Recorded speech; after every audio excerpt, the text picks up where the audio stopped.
right now on 5 on your side at 10. Cannabis crackdown. Tonight, the products being pulled from Missouri dispensaries. A state investigation launched. The sky is clearing, temperatures are dropping when this fall feel gives way to the typical summertime heat and humidity. Our top story tonight, a deadly shooting in the middle of the day in Midtown, just steps away from St. Louis University. It's definitely just kind of, crazy to see it just so close to campus. Tonight, police are still piecing together what led to the shooting that left one man dead and another critically injured. Good evening, I'm Mike Bush, and Allred has the night off. The shooting happened just before 2 this afternoon near the intersection of Lindell and Spring on the north side of the SLU campus. Our Robert Townsend is back in that area tonight with new information. Robert. Mike, tonight this well-known area is quiet and no longer a crime scene. SLU students cannot believe bullets rang out just feet away from their campus.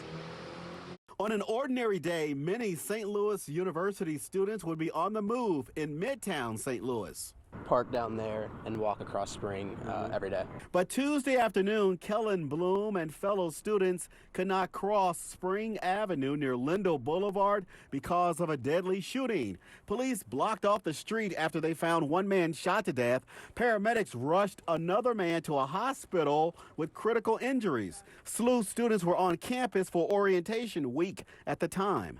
I think it's something that, obviously is sad for the victim and his family, but then it's something also that the students as well. They have to walk out that door every day. And police say the shooting survivor shot the man who died. Crime scene technicians took photos of this older model blue Jaguar. Its driver's side window was shot out, shattered glass, a sandal, and several shell casings were in the street. The car's windshield wipers were still on when officers arrived. The deadly shooting happened just feet away from this off-campus apartment building.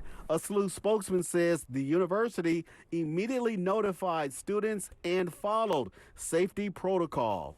anybody could have been walking through. There's students who walk in and out of that building all the time and just think that it could have been any of us, and just seeing that and being a part of it, it's not a good thought. It's crazy, it's sad really, but it's just kind of something sad to say that you kind of get used to living in the city. Hours after the shooting, police were still trying to determine if the two men knew each other. We're unsure. It's so early in the investigation right now. We're unsure of really what happened. Police tell us the two men were not SLU students. Now, they questioned a woman whom they called a witness. We'll continue to follow this. Live in Midtown, I'm Robert Townsend, 5 on your side. A live look now at St. Charles. An early fall feeling tonight. Temperatures could drop into the 50s overnight, and you could encounter some patchy fog on the roads in the morning. Let's get over to Chief Meteorologist Scott Cano with that weather first forecast. You know, fog is about the only thing happening for some of us tomorrow morning, not everybody. And part of that's because we finally got rid of the clouds this evening around St. Louis. Your time lapse looking over Forest Park back towards Clayton and University City. Look at those clouds rolling on out. A beautiful sunset for us this evening in St. Louis, but we only made it into the upper 70s for highs this afternoon.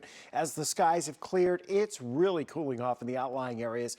Already down to 63 in the Chesterfield Valley. Salem, Missouri is down to 62. It's 64 in Alton and Greenville, Illinois right now.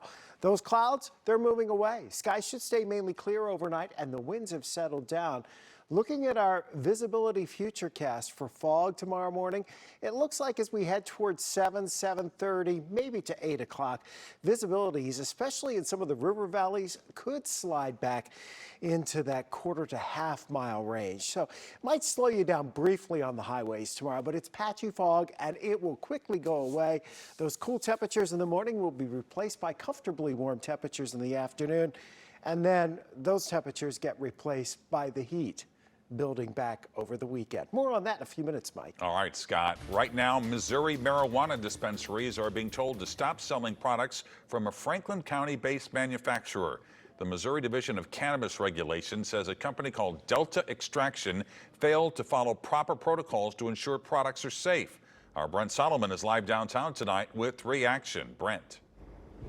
Well, if you walked into a dispensary lately and picked up certain edible products, maybe some infused drinks, you'll want to make sure they're not a part of a state recall list. I just spoke with the owners here at Viola STL. They wasted no time keeping you safe, and they're not the only ones.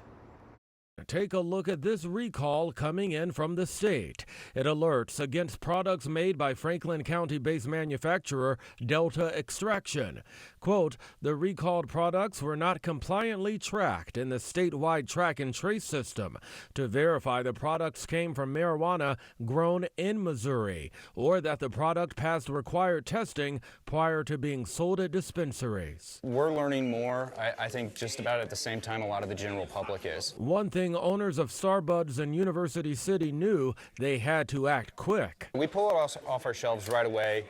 We quarantine them in our safe rooms. A variety of products now no longer available for sale when customers walk in. If it's your favorite product, yes, they absolutely notice. It has nothing to do with your favorite dispensary. The state says it has to do with the manufacturer who extracts cannabis into the products you can buy. They put it in oils, they put it in gummies, drinks.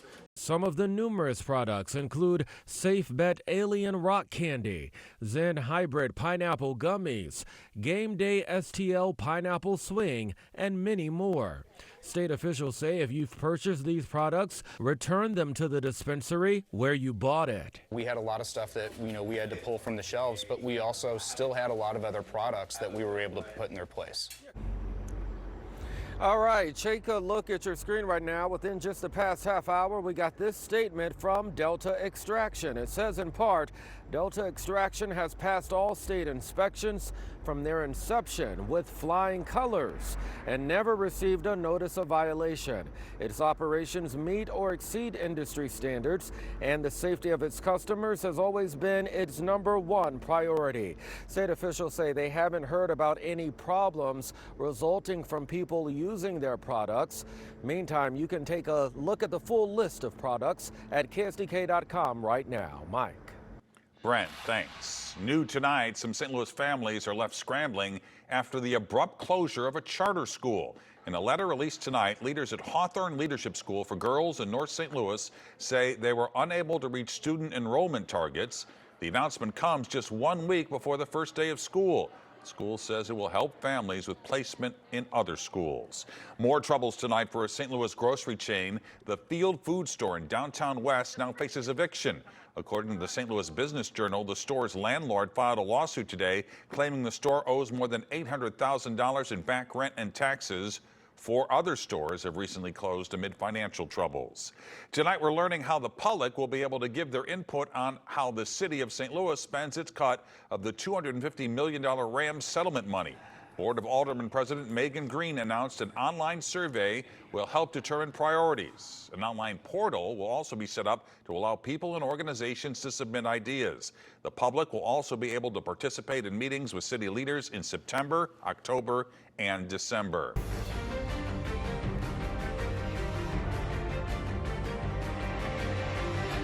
Tonight, former President Donald Trump is teasing a major news conference on Monday to respond to his 4th indictment. That's just 4 days before the deadline for Trump and his 18 co-defendants to turn themselves into Georgia authorities. Each are charged with violating the state's RICO Act, a statute typically used against criminal organizations. Trump himself faces 13 felony counts, including racketeering and conspiracy charges in connection to alleged efforts to overturn Georgia's 2020 election results. This all comes as he remains the GOP frontrunner for president. I can't think of more serious charges ever brought against a public official. We should take them seriously. This is not just a political stunt. It's not just a political issue. It goes to the heart of our constitutional democracy. Let's call a spade a spade. This is an anaphylactic immune system response against one man, and that's not the way things are supposed to work in the United States of America. Mr. Trump has denied all wrongdoing. Today, he posted on Truth Social that all the legal charges against him should be brought to trial after the presidential election, claiming it would be election interference on a scale never seen in our country before. This latest indictment could have huge political and legal consequences for the former president, but could it prevent him from taking office again? Casey Decker from our Verify team has the answer. Former President Donald Trump has now been indicted 4 different times in 4 different jurisdictions. The latest charges attempting to overturn the results of the 2020 election in Georgia. Trump was charged along with 18 others in what the district attorney called a racketeering scheme to lie to and manipulate elections officials in the state. Despite these indictments, Trump remains the frontrunner for the Republican nomination for president in 2024. Let's verify. Can you be elected president if you've been charged with or convicted of a crime? Our sources are the Constitution and the U.S. Supreme Court. Article 2 of the Constitution lays out 3 eligibility requirements for becoming president. You have to be a natural-born American citizen, be at least 35 years old, and have been a U.S. resident for at least 14 years. That's it. No other requirements. And the Supreme Court has further ruled that neither Congress nor state legislatures can add new requirements on top of what the Constitution already says. The only way to change the requirements would be a constitutional amendment. So we can verify, yes, you can be elected president if you've been charged with or convicted of a crime. Even someone who's found guilty and sent to prison could still, legally speaking, if elected, run the country from a cell. With your Verify, I'm Casey Decker. What would you like us to verify? Just send an email to verify@ksdk.com. An update tonight on Boeing's nearly $2 billion expansion plan in St. Louis. Just hours ago, the county council voted to move ahead with a tax incentive proposal for the aerospace defense giant. Final passage could take weeks. Also tonight, the council reintroduced a bill that would give St. Louis County seniors a big tax break. It would freeze personal property taxes for seniors eligible for Social Security. The council rejected a similar bill last month over concerns of lost revenue for vital government services. Delayed response. I had an expectation of someone answering 911. Where's your emergency? One family not happy with St. Louis City's response to their claims. Tonight, the I-Team looks into what can be done to fix the city's 911 system. It feels like pumpkin spice season for sure when this brief break from heat and humidity ends.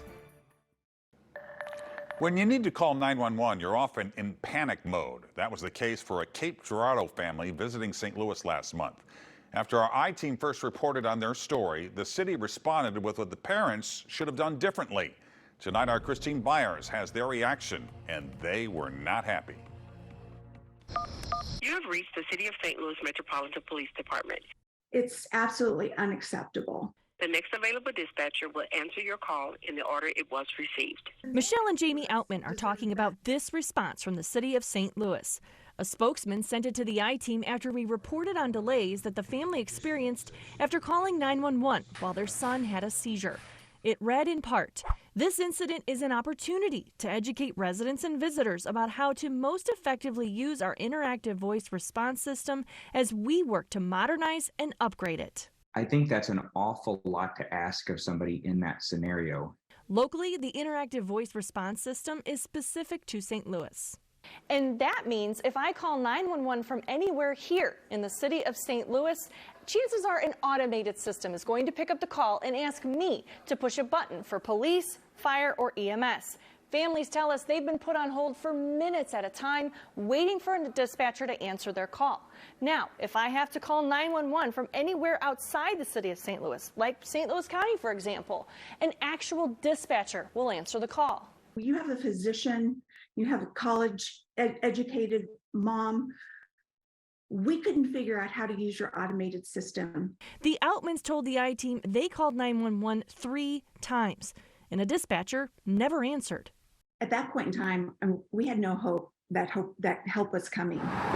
In the Outmans case, the city says a passerby at this intersection called 911 and pressed the button for EMS. The city's records also show an EMS dispatcher answered in about 40 seconds, twice as long as the national standard. An ambulance arrived 14 minutes later. The problem has been brewing for years. It's no secret that our 911 system needs our support. Part of the issue is pay. The I-Team surveyed surrounding departments and found starting salaries range from $40,000 with free health care to almost $50,000. St. Louis police dispatchers start at $41,000, and that's after a recent raise. It's not good enough. Right now, the city is short about 40 police dispatchers and 10 EMS dispatchers. Police dispatchers answer every 911 call first and then transfer to another division. St. Louis Fire Department, what's the address of the emergency? One of those divisions, the city's fire dispatch center, Chest pains, medic unit, and route. has no vacancies. We pay them well. Number 31, fire alarm. Their starting salaries are some of the highest at $50,000 to $70,000, the same as an entry-level fireman. What do you think needs to happen for the city's 911 system to get better? How much time we got? Wouldn't it just be easier to raise the pay and fill the seats with human beings? Raise the pay, yes, but also get the right individuals in those seats. The mayor's administration has also talked about combining police, fire, and EMS dispatchers in one building. Do you think that the city can combine all three dispatching centers under one roof and not pay everybody the same? No. The mayor's public safety department also noted the 911 system called the Outmans back twice, but they didn't answer. Jamie Outman says that's because they didn't know it was 911 calling back. I just ignored it because I was dealing with Felix right then. It was also an automated system with more prompts. You dialed this number in error, press 3. I had an expectation of someone answering 911, where's your emergency? For the I-Team, Christine Byers, 5 on your side. In a statement to the I-Team, the mayor's public safety department also says it's important callers don't hang up and call back. If you do, your call goes to the back of the line. The dispatcher shortage is not just a St. Louis problem. A recent survey finds 82% of 911 workers nationwide report their centers are understaffed. If you have a tip for Christine and the 5 on your side I-Team, just leave a voice message at 314-444-5231. You can also send an email to tips@ksdk.com, and all calls and correspondence will be kept confidential. Chief Meteorologist Scott Connell joins us now with that Weather First forecast, and we're going to have a taste of fall tonight, Scott. We sure are. Temperatures already dropping pretty quickly around the St. Louis area. And part of that's because the sky finally cleared off. We take you up to Florissant, looking from earlier today. Those clouds were pretty thick at times, and then we moved towards sunset this evening, and the clouds finally parted ways with St. Louis, clearing and allowing us to start seeing those temperatures really dropping at this point.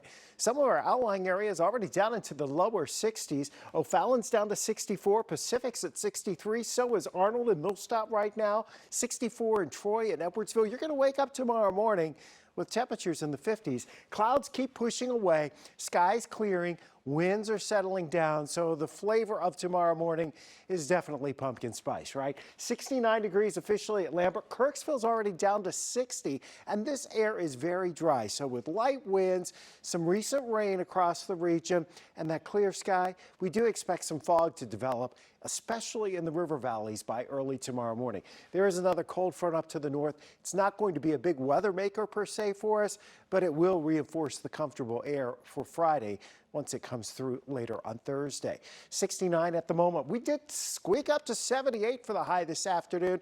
That was when we had a little bit of sunshine through the clouds. 65 was our low this morning. Tomorrow morning, we're talking temperatures down into the 50s. Some of the coolest spots may be 50 to 55. And again, patchy fog with that light wind. And you'll watch probably an hour or two after sunrise, that patchy fog will be gone. It's sunshine galore all day tomorrow. What a beautiful afternoon. You work outside, it's going to be really nice. So here's the deal. This upper level big dip in the jet stream that's been over us, that's kept us below average today. Temperatures are still a bit below average tomorrow, but the big upper level heat dome is building back in across the bi-state region. As that happens this weekend into early next week, the heat comes back with it along with the humidity. So we think Sunday is the day the heat really starts building. It will last a few days, highs 95, 96, up to maybe 98. But those afternoon heat index values, especially since everything's greened up now, will be spewing more moisture into the air. Those afternoon heat index values Sunday, Monday, probably Tuesday, maybe Wednesday, likely to be around 105 or a little bit higher. Here's your Monday afternoon temperatures, low to mid 90s across the region. One thing we do not have in our 10-day forecast is rain. We don't see an opportunity for showers or thunderstorms over the next 7 to 10 days heading into next weekend. It may be towards Labor Day before we ramp up a chance for showers and thunderstorms. In the meantime, enjoy the very nice, pleasant conditions across the area for the next couple of days. Yeah, it's 88 on Thursday, maybe even 90 in a few spots, but that's without humidity. That's not a problem. There's your problem going Sunday into Monday, Tuesday, Wednesday, mid to upper 90s for highs. All right, Scott, thanks. Frank is here with sports. Mike, the Cardinals have found a pitcher, and John Mozeliak has an interesting thought on another pitcher, Adam Wainwright. And a local car dealer is making waves in the world of auto racing. The Sports Desk is sponsored by Jim Butler Chevrolet, the Midwest's #1 Chevy dealer 10 years running.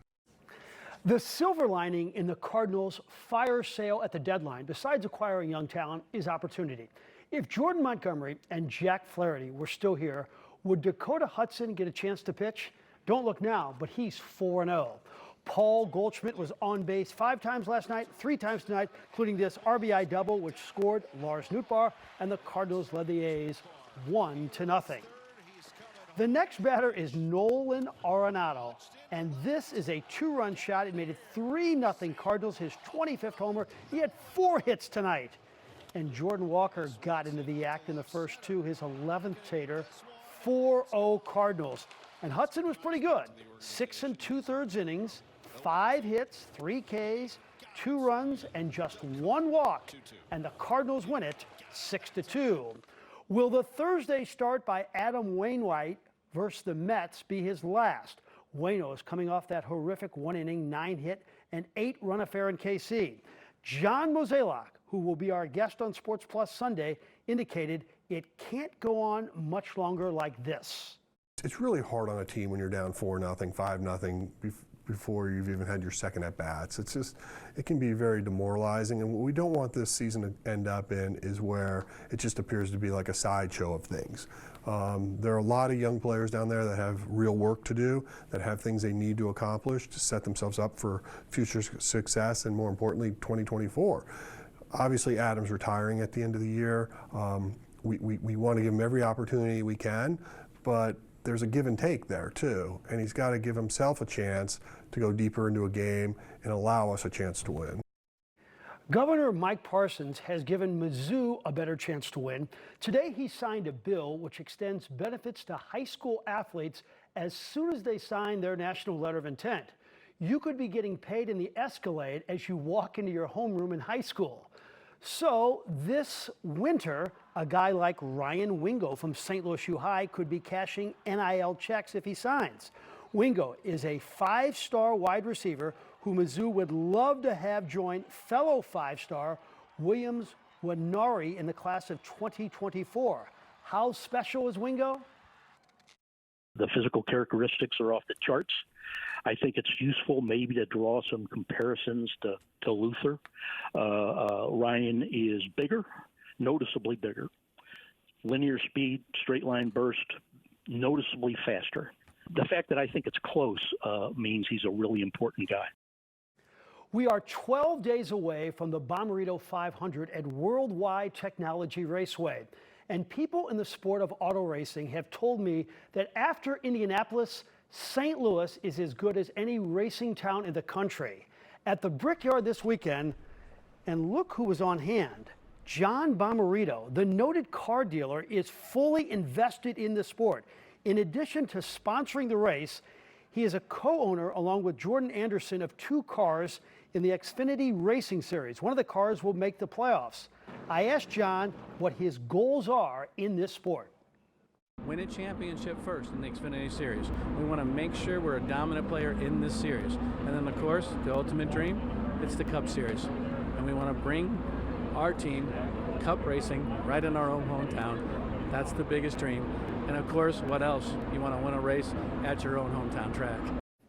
And that will do it in sports. Frank, thanks. Well, it's way too early to deck the halls, but that's not stopping some stores from rolling out the holiday decor. Tonight, a possible plot twist in the Hollywood writers' strike that has now surpassed 100 days. The union is now considering a beefed-up deal from the major studios that would protect writers from being replaced by AI. The studios also promised to share data on streaming services. It's August, but it's already beginning to look a lot like Christmas at Home Depot and Lowe's. Both home improvement stores are already selling holiday decorations online. We're told that inflation is partly to blame. Analysts say the early start gives consumers more time to spread out their holiday spending. A fall favorite has already returned. Pick your own apple season is now underway at Eckert's. You can now pick Gala apples at the Belleville and Grafton farms. Next month marks the 60th anniversary for apple picking at Eckert's. And there you have it. 5 on your side at 10. The Tonight Show starring Jimmy Fallon is next. Start your day with Today in St. Louis beginning at 4 a.m. And have a great tomorrow.